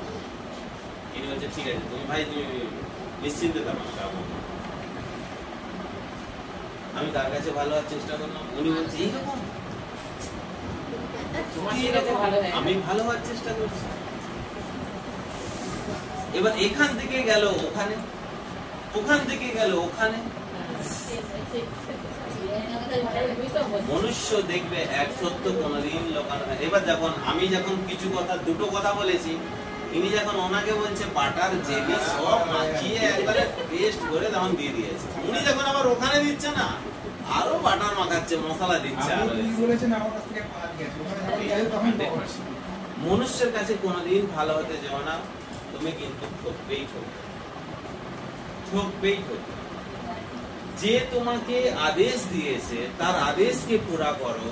মনুষ্যকে তোমাকে ভালোবাসতে বলেছে, মনুষ্যের সমস্ত সুখ দুঃখ সবকিছু কথা তুমি ঈশ্বরের সঙ্গে তুমি শেয়ার করো, সবকিছু কথা ওনাকে জানাও, সবকিছু কথা ওনার কাছে প্রার্থনার মধ্যে দিয়ে নিয়ে আসো। কিন্তু হ্যাঁ, কিন্তু মধির মতো পরাধিকারীর মতো যদি প্রার্থনা করো তুমি কিছুই শিখতে পারো না, কিছুই হবে না। Hallelujah, hallelujah. তো সেই জন্য বলি যে আমরা প্রত্যেকটা মানুষ যেন ঈশ্বরের কাছে ভালো হওয়ার চেষ্টা করি, কোন মনুষ্যের কাছে যেন ভালো হওয়ার চেষ্টা না করি। মনুষ্যকে তুমি আপন করো, মনুষ্যের সঙ্গে তুমি কথা বলো, মনুষ্যকে তুমি সঙ্গে ব্যবহার, সুন্দর কথাবার্তা, তার সঙ্গে চালচলন সবকিছু রাখো সুন্দরতার মধ্যে দেখো। দুঃখে সুখে সবকিছুতে তুমি সামিল হও, এটা আমাদের প্রত্যেকের কর্তব্য, প্রত্যেকের দায়িত্ব। Hallelujah, hallelujah. তাহলে এখানে বলছে যে ফিলিপির সুসমাচারে যেখানে লেখা আছে মানে সবকিছুই করা হবে কিন্তু কোনো এক্সট্রা ইফোর্ট থাকবে না, এটা ভালো না, কোনো ওইটা বাদ দিই, ওটা যদি থাকে আমার কাছে আমি মনুষ্য, আমার কাছ থেকে যা হেল্প পাওয়ার আমি করব, কিন্তু আমি হেল্প করব আমার নামটা যেন তুমি, আমি বলি কি, আমি যদি অরিজিৎকে যদি হেল্প করি, অরিজিৎ কিন্তু আমার, আমি অরিজিতের কাছে ভালো হব, আর অরিজিৎ আমার নামটা কিন্তু প্রকাশ করবে, ঠকবেই ঠকবে, 100% ঠকবে। তোমার দায়িত্ব এবং কর্তব্য থেকে তুমি বঞ্চিত হয়েও না। ঈশ্বর তোমাকে যথার্থ সময়ে তোমাকে কিন্তু ভালো জায়গাটা দেবে। মোট কথাটা হলো দায়িত্ব কর্তব্য পালন করো, তুমি আশা করো। রেসপেক্ট কোনো কিছু নেই, কোনো কিছু আশা নেই। করোনার প্রার্থনা আমি দেবো, তুমি এলো সেও। তুমি আর্জি রাখবে, সবাইকে ভালো রেখো। আমার পরিবার, আমি নিজে এবং আমার পরিবারকে আমি তোমার কাছে অর্পণ করছি, তুমি সবাইকে ভালো রেখো, সবাইকে ভালো। Hallelujah, hallelujah. তাহলে এখানে বলছে বিশ্বাসীরা উজ্জ্বল আলোর মতো। আমার প্রিয় ভাইরা, তোমরা তো সবসময় বাধ্য হয়েই আছো, তাই না? নাকি সত্যি তো? এবার তো মিলেছে, আমাদের জীবনে মিলেছে 100% না 200%? শাস্ত্র কিন্তু বলছে যে তোমরা সবসময় আমার বাধ্য হয়ে আছো। শাস্ত্র বলছে তোমরা সবসময় বাধ্য হয়ে আছো, বাধ্য তো নাকি? একটা জিনিস জোরে বলে এটাই সুন্দর। হ্যাঁ আমি বাধ্য, হ্যাঁ বাধ্য, মানে এটা জোর করে, একটা জোর পূর্বক বলছে হ্যাঁ আমি বাধ্য, কিন্তু বাধ্যতার আমার কোনো ছায়া নেই, আমার কোনো পরিভাষা নেই, আমার কোনো সেই কথাবার্তা, চাল চলন, আমার চিন্তা ভাবনার মধ্যে সবকিছুতে উলট পালট, কিন্তু আমি তার বাধ্য বলে আমি পরিচয় দিতে পারি না। হ্যাঁ, এখানে আমাকে এটা বাক্য কিভাবে নিতে হয় জানো? বাক্য এইভাবে নিতে হয়। শাস্ত্র বলছে আমার প্রিয় ভাইরা, তোমরা তো সবসময় বাধ্য হয়ে আসো। শাস্ত্র বলছে বাধ্য হয়ে আসো। আমি এত অবাধ্যতার পরেও ঈশ্বর বলছে, বলছে বাধ্য হয়ে আসো, মানে আমি ধোকা দিচ্ছি কিন্তু। মনুষ্যকে ধোকা দিচ্ছি না, মনুষ্যকে ধোকা দিলে চারটা লোকের কাছে নাম খারাপ হবে, ঈশ্বরকে আমি কিন্তু ধোকা দিচ্ছি। ঈশ্বরের সামনে ঈশ্বরকে দিয়ে আমি ধোকা দিই, তাহলে কিন্তু আমি নিজে ঠকে যাবো। সেই জন্য না, আমাকে পরিবর্তন হতে পারে। এটা নিজে নিজেকে তড়পাচ্ছ না, নিজে নিজেকে বলছো, নিজে নিজেকে প্রশ্ন করছো, নিজে নিজেকে আঘাত করছো, না না না এটা আমার করা উচিত হচ্ছে না, না না এটা করা হচ্ছে। যেখানে আমি পড়লাম, মানে এটা আমাকে ঈশ্বর দিয়েছে, এটা আমি পড়লাম, তোমরা তো সবসময় বাধ্য হয়েছে, মানে ঈশ্বর এটা স্পেশালি আমার জন্য লিখেছে, মানে তুমি পড়ছো মানে স্পেশালি তোমারই জন্য লিখেছে ঈশ্বর।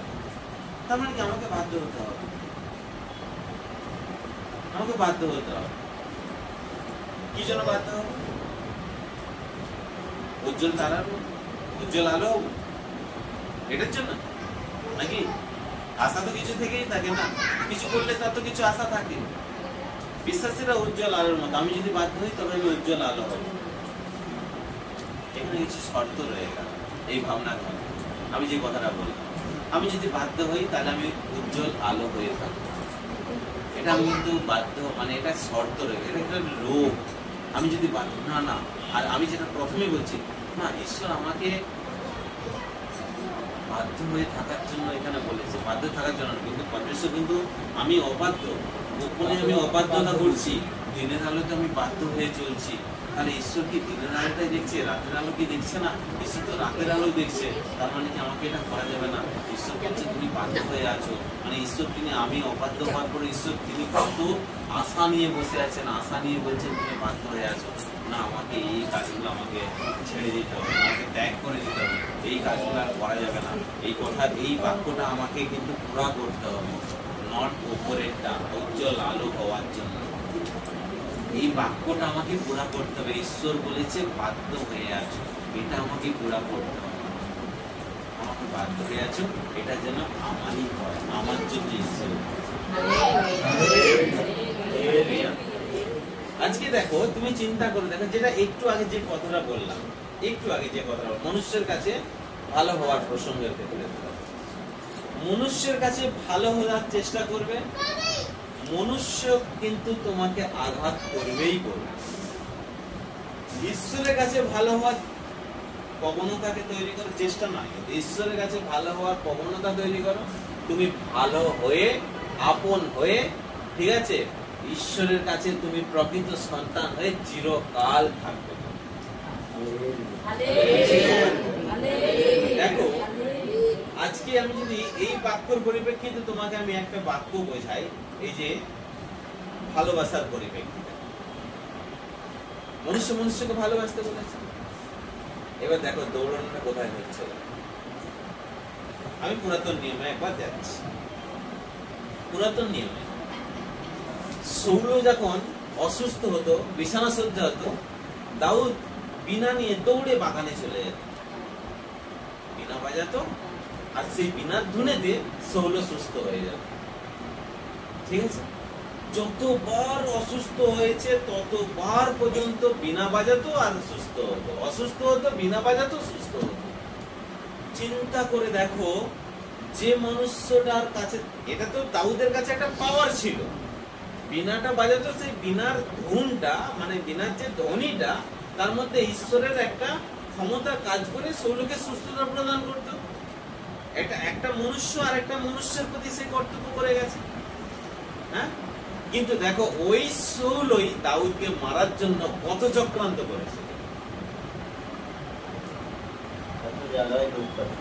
কত চক্রান্ত করেছে, ছুরি নিয়ে ওই দৌড়েছে।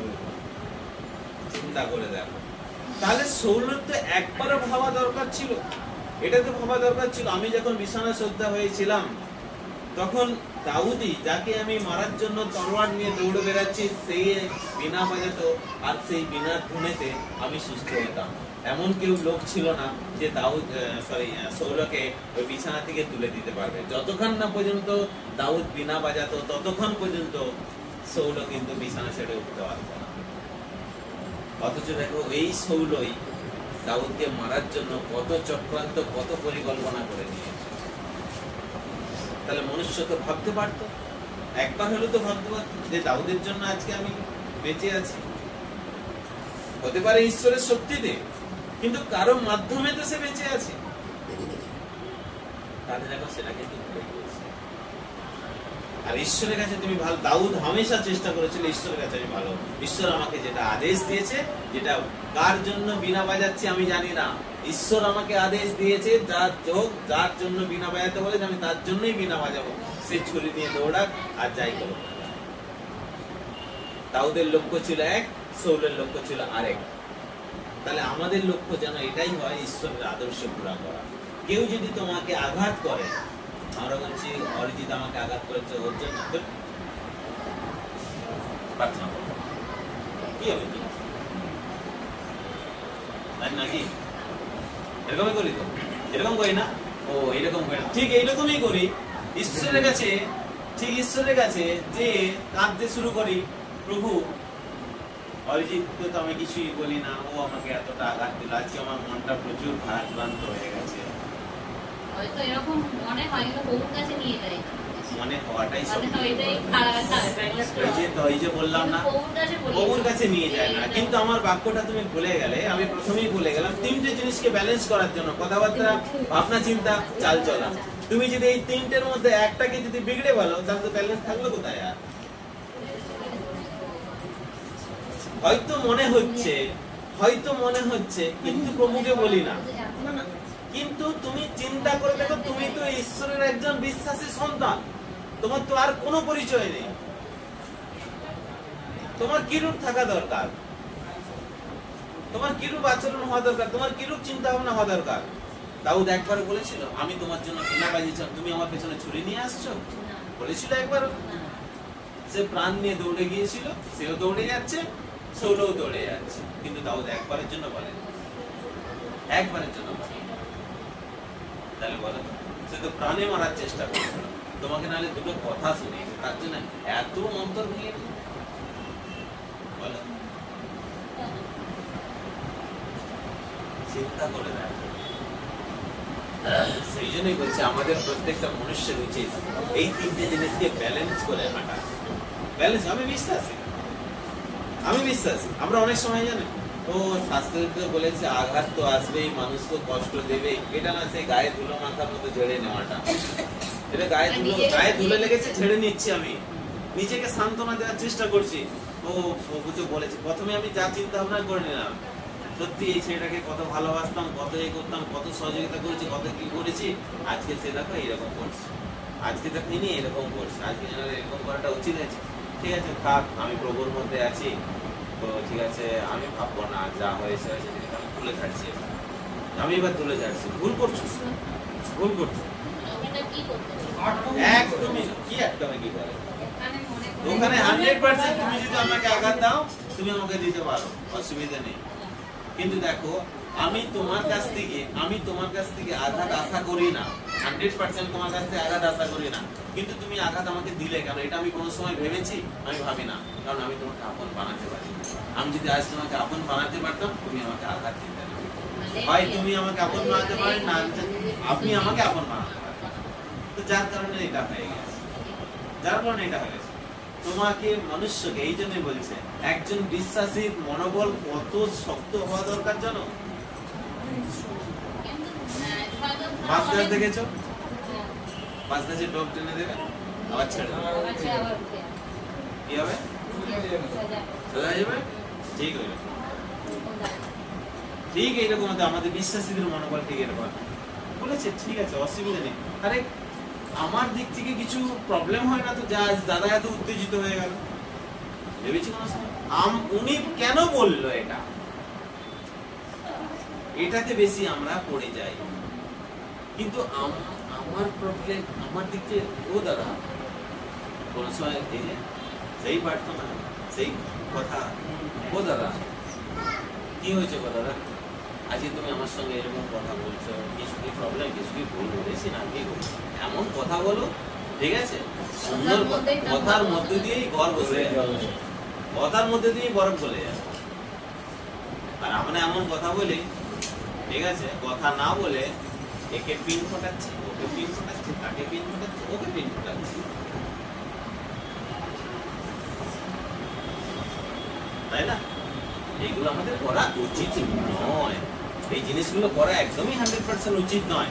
আমাদের প্রত্যেকটা মানুষের উচিত হচ্ছে একদম বিশ্বাসী হয়ে জীবনযাপন করা, মানে আমাদের শক্ত হওয়া, মজবুত হওয়া।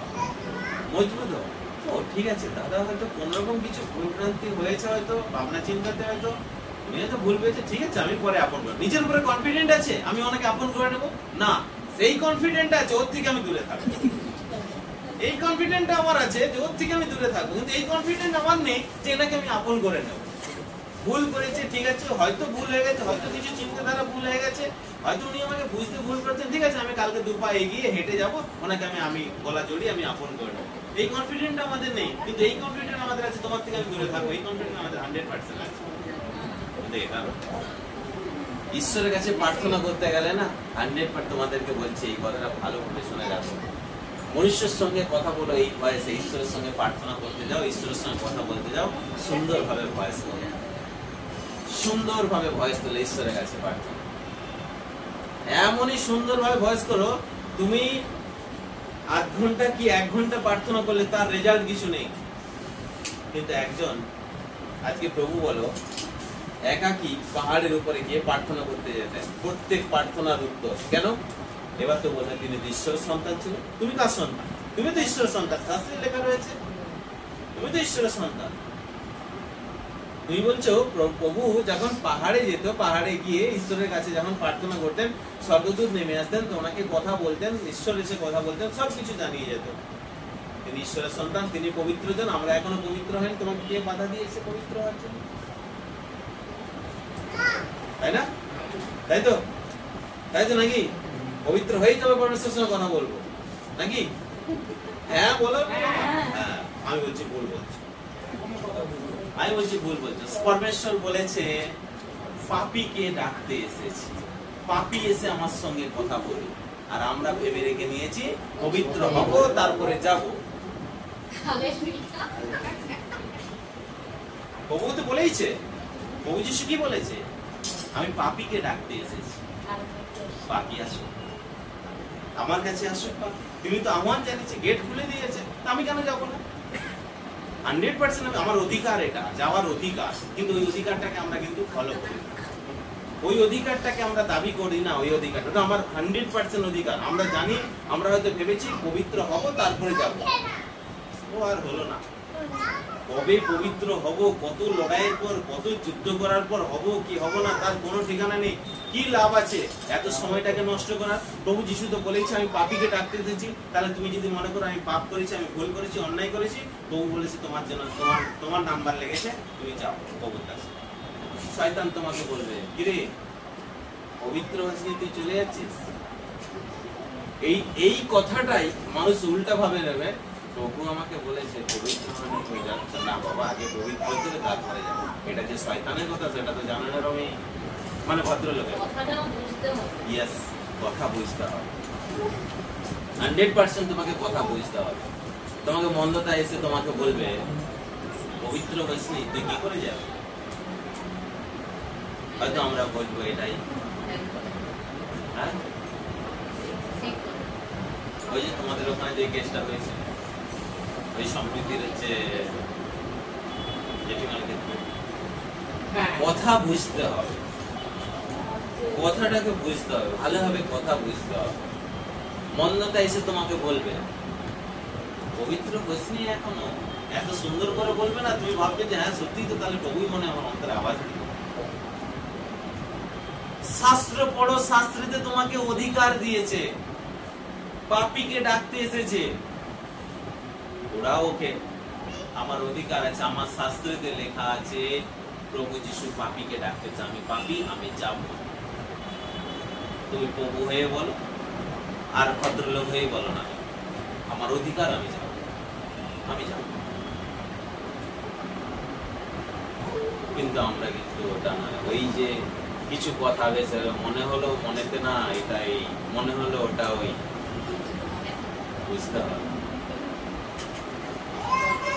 পরমেশ্বর প্রভুর সামনে এমনই ভাবে সুন্দর ভাবে কথা বলো, সুন্দর ভাবে কণ্ঠ তুলে এমনই ভাবে কথা বলো, যে কণ্ঠের মধ্য দিয়ে, যে কথার মধ্য দিয়ে, ঠিক আছে, তোমার প্রার্থনা ঈশ্বর খুব সুন্দর ভাবে যেন তিনি যেন গ্রহণ করেন, খুব সুন্দর ভাবে যেন গ্রহণ করেন, তাই না? আগের বারও বলেছি, আবার রিপিট করবো।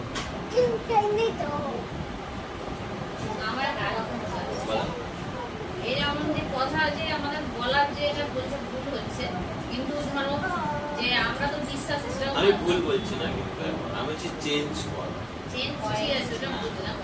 কিন্তু আমার চোখের সামনে আমি দেখতে পাচ্ছি সে অন্যায় করছে, ভুল করছে, তাহলে সেখানে আমি কি করবো? কাকে কি বলবো? কেউ হয়তো আমার সামনে ভুল করছে, মানে আমার সঙ্গেই সেটা করছে, অন্যায় করছে, সেখানে আমার কি বলা উচিত? না, তোমাকে তো বলতে বলেনি, আগে নিজেতে ভাবো। আরে তাকে হয়তো আমি সাবধানও করছি যে আগে নিজেকে, তোমাকে সাবধান করতে হবে না, আগে নিজেতে ভাবো আজকে সে কেন কথা বলছে। আগে নিজে ভাবো আমার দ্বারা কিছু ভুল ত্রুটি আছে কিনা। যদি না খুঁজে পাও তাহলে যার সঙ্গে ঝামেলা হচ্ছে তাকে গিয়ে বলো, চাই সুন্দর ভাবে কথা বলো, ও দাদা, ও দিদি ভাই, তুমি আমাকে বলো না আমার কিছু কি ভুল ত্রুটি রয়েছিল, ভুল ত্রুটি কিছু হয়েছিল, কথাতেই সব শেষ হয়ে যাবে। এরকম কথা হয় না সেরকম? আমার কি ভুল ছিল বলো? আর যখন তুমি তাকে বলেছো এই কথাটা, যখন তুমি এই কথাটা বললে সামনে গিয়ে কথাটা হচ্ছে ভালোভাবেই বলা হচ্ছে, বলার পরে যখন সে টেম্পার দিচ্ছে আমি তখন মনুষ্যের সঙ্গে সুন্দরভাবে কথা বলো, ঈশ্বরের সঙ্গে না সুন্দরভাবে প্রার্থনার সময় কথা বলতে পারো। যেমন আমি আগের বারেই বলে দিয়ে গেছিলাম, ঈশ্বরের সঙ্গে যখন বলেছিলেন এই যেমন হাঁটুতে যন্ত্রণা আছে বা পায়ে যন্ত্রণা আছে, প্রভুকে তুমি কি বলছো? এত বড় বড় প্রার্থনা করে যাচ্ছ, প্রভু কতদিন ধরে তো তোমার মন্ডলীতে আসছি, তোমার ওই প্রার্থনা জল তেল লাগাচ্ছি, মালিশ করছি, এটা করছি, ওটা করছি, সেই করছি, তাই না? এই করছি, ওটা করছি, প্রার্থনা করছি, প্রভু কেন? বলতে বলতে তো কেঁদেই বলি, মালা কিছু সমাচার মিথ্যে হয়ে যাবে, তাই না? চোখে জল ফেলে তুমি আমার পা ধোয়ানোর চেষ্টা করো, নিজেকে চালাক মনে করো না। প্রার্থনা এমনই হোক ঈশ্বরের অন্তর যেন গলে যায়, এমনই সুন্দর কথা বল। হালেলুয়া। যন্ত্রণা হচ্ছে, ঠিক আছে, এত বড় দেখো, যন্ত্রণার জন্য প্রার্থনা করতে গিয়ে ঈশ্বরের 10টা স্টেপ, মানে প্রার্থনার যে পুরো প্রার্থনাটা সেটা পুরো বিগড়ে গেল। আজ খুব অসুবিধা হচ্ছে, খুব কষ্ট হচ্ছে, খুব এই প্রবলেম, সেই জন্য আমি করতে পারি, এই করতে পারিনি, হয়তো লাগাতার দেখা গেল 1 মাস চলে গেল, তোমার এনার্জি লস হবে। এনার্জি কালেক্ট করতে হয়, এনার্জি এমনি হয় না। সত্যতে বা এই সত্য বাক্যতে এনার্জি কালেক্ট করতে হয়। প্রভুর সামনে এমনই সুন্দরভাবে কথা বলো, প্রার্থনা এমনই ভাবে করো। শুনে রাখো, শুনবে তো? সাপোজ মনে করো যে কোনো প্রবলেম হোক না, যে কোনো প্রবলেম, আমি একটা এক্সাম্পল দিচ্ছি, উদাহরণ দিচ্ছি, পায়ের যন্ত্রণা হচ্ছে, বহুদিন থেকে পায়ের যন্ত্রণা, কিন্তু কিছুতেই ঠিক হচ্ছে। ওর কাছে আমরা লম্বা লম্বা বড় বড় প্রার্থনা করেছি, সুন্দরভাবে সাজিয়ে প্রভু এটা ওটা ওটা ওটা, কিছু রিলিফ পাচ্ছি, আবার সেই প্রবলেম, কিছু রিলিফ হলো, কিছু ঠিক হলো, আবার প্রবলেম। তখন একটা বিরক্তি কাজ করতে থাকে, ওই চলে আসতে থাকে। কেন উত্তর পাবো না আমরা? উত্তর কেন পাবো? ইসকে যদি প্রার্থনা করে 15 বছর আয়ু বাড়াতে পারে বিছানা সজ্জা রোগীটা, তাহলে তো তুমি তো চলছো ফিরছো, এই দিক ওই দিক দৌড়াচ্ছ, এটা করছো ওটা করছো, বাজি ফাটাচ্ছ, তুমি কেন পারবে না? হয়েছে? দেখো কত সুন্দর। পরমেশ্বর সামনে শুধু এইভাবে বলো, এইভাবে দুটো কথা। পায়ের যন্ত্রণা, ও প্রভু, প্রভু পাটার না খুব যন্ত্রণা হচ্ছে, খুব যন্ত্রণা হচ্ছে প্রভু, আমি জানি তুমি ভালো করে দেবে, কিন্তু প্রভু যতক্ষণ আছে না একটু যন্ত্রণাটা সহ্য করার মধ্যে একটু ক্ষমতা দাও, আমাকে একটু ক্ষমতা দাও প্রভু, যন্ত্রণা তাড়াতাড়ি ভালো করে দাও তো, কালকে আমার মন্ডলী আছে, আমি যাবো কি করে হেঁটে, আমি যাবো কি করে হেঁটে, আমাকে তো যেতে হবে, ওখানে শিক্ষা নিতে হবে, আমি শিক্ষা নেবো, বাক্য শুনবো, সেই অনুসারে চলো, তুমি তাড়াতাড়ি ভালো করে দাও তো। দাবি দাবি ডিমান্ড, আমার পিতা, আমি চাইছি কি, আমি যেন অন্য ঘরে চাইতে গেছি, দিবে আমাকে, দাও না গো, ভালো হয়নি গো, দাও না এটা, আমি অন্য ঘরে চাইতে গিয়েছি নাকি? আমি অন্য ঘরে চাইতে গিয়েছিলাম? এটা আমার পিতা, আমার পিতার কাছে আমি দাবি করতে পারি। শাস্ত্রীতে লেখা রয়েছে প্রভু যিশু যখন শিষ্যদের মাঝে যখন ছিলেন, একটা বাচ্চা দৌড়ে এসে প্রভুর কাছে এসে, শিষ্যরা কি করেছিল, ধরে টেনে যাও, ও বলছে কেন আটকাচ্ছ, ওকে আমার কাছে আসতে দাও, স্বর্গরাজ্য দিয়ে দিয়েছে। কেন বলেছি শিশুকে দিয়ে? এই শিশু হতে হবে তোমাকে। লম্বায় যত বড় হও না কেন, লম্বাতে যত বড় হও না কেন, তুমি শিশু হও ভেতর থেকে। শিশুর মতো কথা বলো, তোমার পিতার সামনে তুমি শিশুর মতো কথা বলো। ও প্রভু, প্রভু কোমরটা না খুব যন্ত্রণা হচ্ছে। মাসিমা ভালো করে শুনে রাখো, তোমার যন্ত্রণা হয়। ও প্রভু, কোমরটা না খুব যন্ত্রণা হচ্ছে প্রভু, তুমি তাড়াতাড়ি ভালো করে দাও তো। আমি জানি তুমি ভালো করে দেবে, যতক্ষণ যন্ত্রণা আছে কিন্তু সহ্য করার মতো আমাকে ক্ষমতাটা দাও। তুমি তাড়াতাড়ি ভালো করে দাও।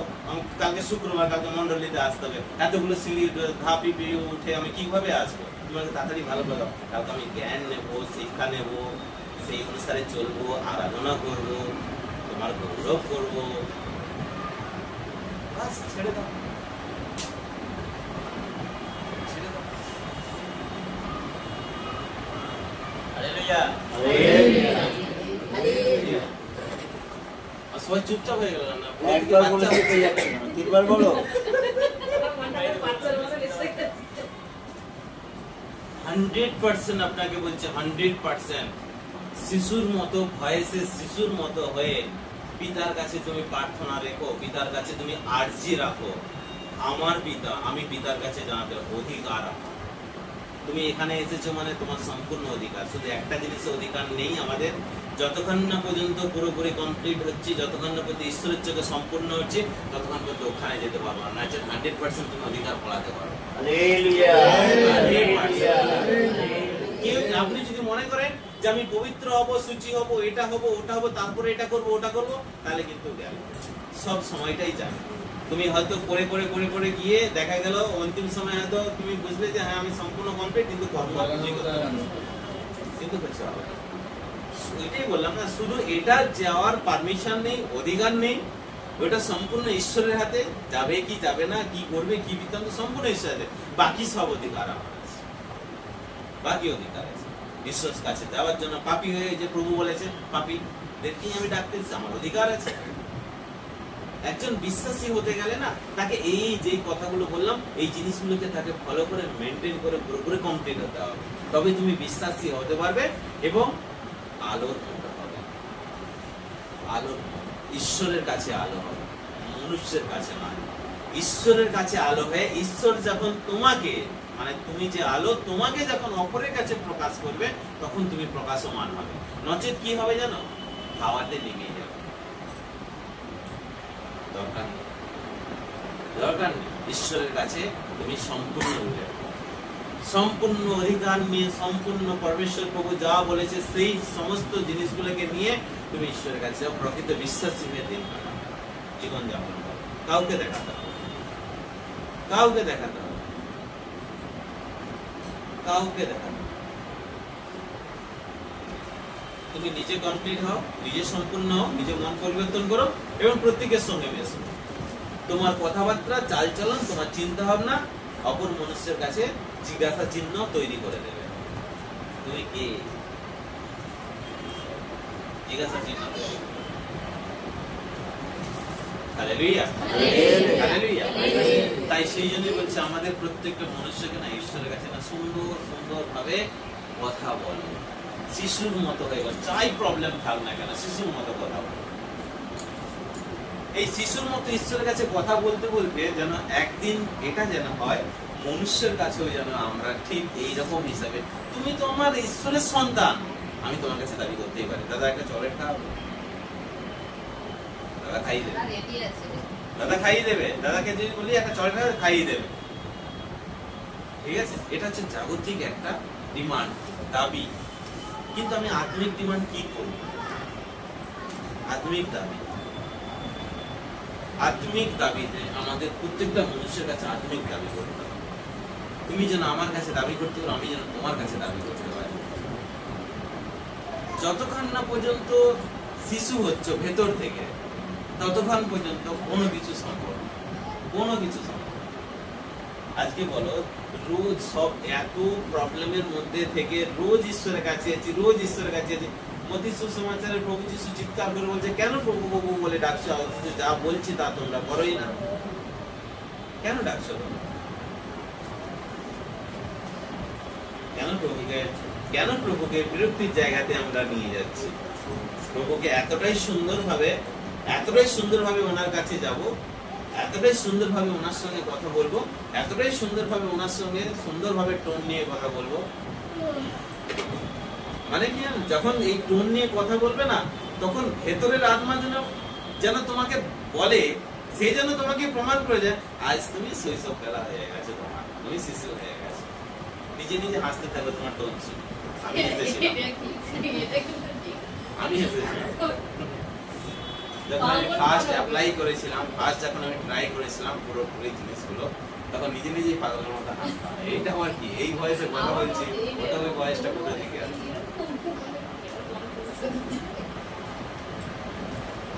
প্রভুর কাছে দেখো, তুমি তো দেখো, যখন সুসমাচারের দিনের অধ্যায়ে তোমাকে বলে দিয়েছে এত বড় হয়ে গেছি,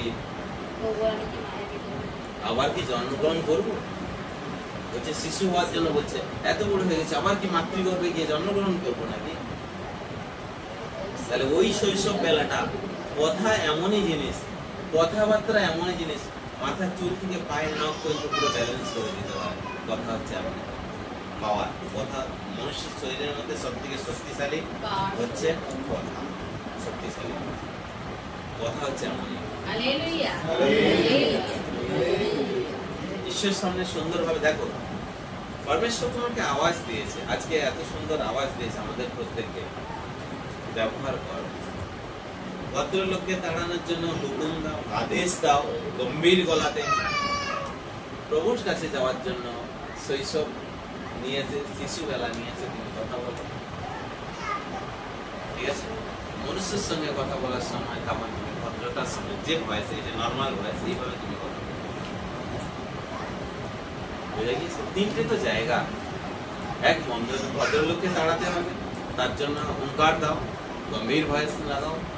মনুষ্যের সঙ্গে কথা বলার জন্য এই নর্মাল ভয়েসে আসো, আর ঈশ্বরের সঙ্গে কথা বলার জন্য শিশুবেলা।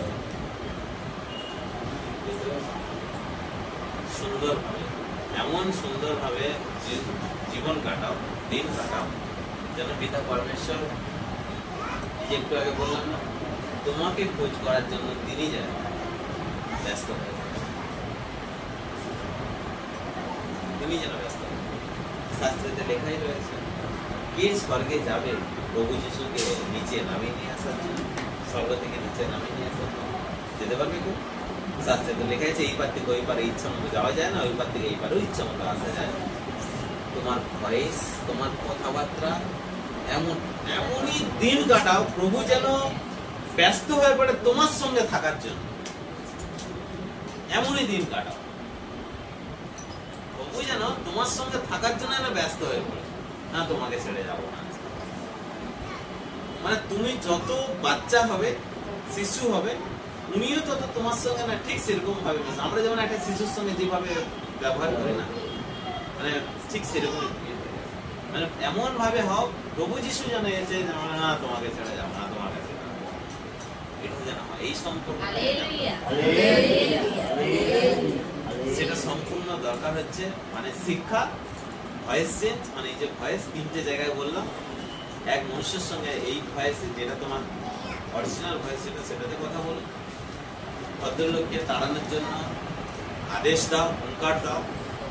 আর হচ্ছে প্রভুর সঙ্গে, পরমেশ্বরের সঙ্গে যাওয়ার জন্য শৈশবকালে শিশু কণ্ঠ চেঞ্জ করে, কণ্ঠ চেঞ্জ করে। ও এত মাস ধরে যা বললাম কিছুই শিখলাম, ওটাই শিখলাম। এতক্ষণ বলছে একটা কথাই শিখলাম, মাঝে মাঝে কথা শিখলাম। হালেলুয়া। যাক, পরমেশ্বর আপনাদেরকে এরকম ভাবে হাসি খুশি রাখুন সবসময়ের জন্য, ঠিক আছে? এরকম হাসি খুশি থাকলেই ভালো। মানে বাড়িতে ছিলাম, এত মন খারাপ লাগছিল, দুটো ছিল এত প্রবলেম হচ্ছে, মানে বউকে বলেছি, বউ ওই জন্য মন থেকে প্রচুর হাসতে পারি আজকে। আমাকে কিছু একটা মানে তুমি দাও, যেন আমি খুব মানে মন খুলে যেন জিনিসটা এ করতে পারি, তোমার ইচ্ছা পূর্ণ হবে।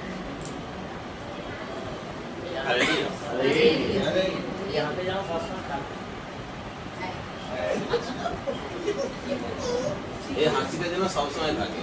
ভালো কোথায় ডিমান্ড করেছে, তুমি রাখবে, স্বামীজি আদেশ দিয়েছে, মানে ডিমান্ড করেছে স্বামীজি, তো আমি রাখতে অসুবিধাতে কিছু নেই। তাই তো? ভালো জিনিস। অবশ্যই সে আশা করতেই পারে, স্বামীজি আশা করতেই পারে। আমরাও আশা করতে পারি, কোনো কিছু আশা করতে পারি। না, ওটি বেশি দিয়ে আমার সঙ্গে দেখা করবো না, পারবো না। ওটা আবার বেশি দিলে ওটা যদি দিয়ে দাও না, মাছ ভেঙে যাবে না। দাদার ভালোবাসাটা মান ভাঙারই মতো, এটা মানতে হবে। হাসি খুশি থাকো। দেখো আমি একটা জিনিস তোমাদেরকে একটাই বলবো, মানে এটা আমি আমার লাইফ থেকে শিখতে পেরেছি, সবসময় সিরিয়াস থাকাটা ভালো। যত মানুষের সঙ্গে মিশবে, যত মানুষের সঙ্গে কথা বলবে, ঠিক আছে, তো তত নিজের ভেতরে পজিটিভ এনার্জি তৈরি হবে নিজের ভেতরে। যত তুমি সিরিয়াস থাকবে না, তত আপসেট যত সিরিয়াস থাকবে, প্রবলেম আসবে মানুষের জীবনে, সমস্যা আসবে, প্রবলেম আসবে। ঠিক আছে, প্রবলেম এসে দেখো, সমস্যাকে না, সমস্যাকে খুশি মনে না তোমাকে গ্রহণ করতে হবে, কিন্তু আমরা কেউই চাই না। কিন্তু ওটা তো আসবে, তুমি আটকাতে পারবে না, ওটা তো আসবে। খুশি মনে গ্রহণ করো, এমনই তার সঙ্গে ব্যবহার করো যে সে যেন নিজেই যেন চলে যায়, নিজে জানা চলে যায়। বিষয়টা হচ্ছে, ঠিক আছে? কারো কিছু জিজ্ঞাসা থাকলে বলতে পারো। কারো কিছু জিজ্ঞাসা থাকলে বলতে পারো। আছে? এই না, পড়াশোনা নয়, আমি যেটা হয়েছে বলুন, আপনাদের কিছু জিজ্ঞাসা।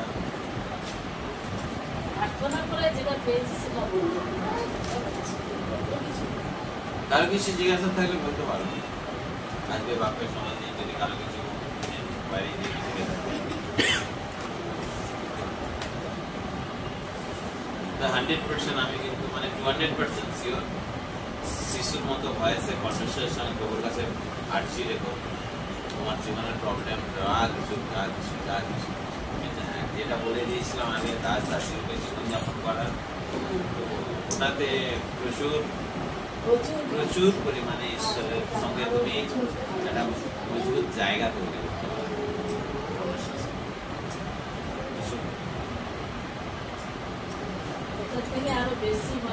যত নিজেকে ভেতর যত বাচ্চা বানাবে না, তত ফ্রি থাকতে পারবে, তত ফ্রি থাকতে পারবে, না সাথে না পাঁচে, কোনো কিছুতে থাকতে হবে। যত নিজের ভেতরে বাচ্চা বানাতে পারবে, তত তুমি ফ্রি থাকতে পারবে। আর যত তুমি সিরিয়াস হবে, কঠিন হবে, তত চতুর্দিক থেকে ভাবনা চিন্তা না তোমাকে গ্রাস করে যাবে, মানে জড়জীর্ণ হয়ে যাবে। ফ্রি থাকো। পরমেশ্বর তো এটাই বলছে যে তুমি সবসময় যেন আনন্দিত হবে, এটাই তিনি বলছি তাদের সবসময় যেন এসেছে, ঠিক আছে, প্রবলেম এসেছে, ঠিক আছে,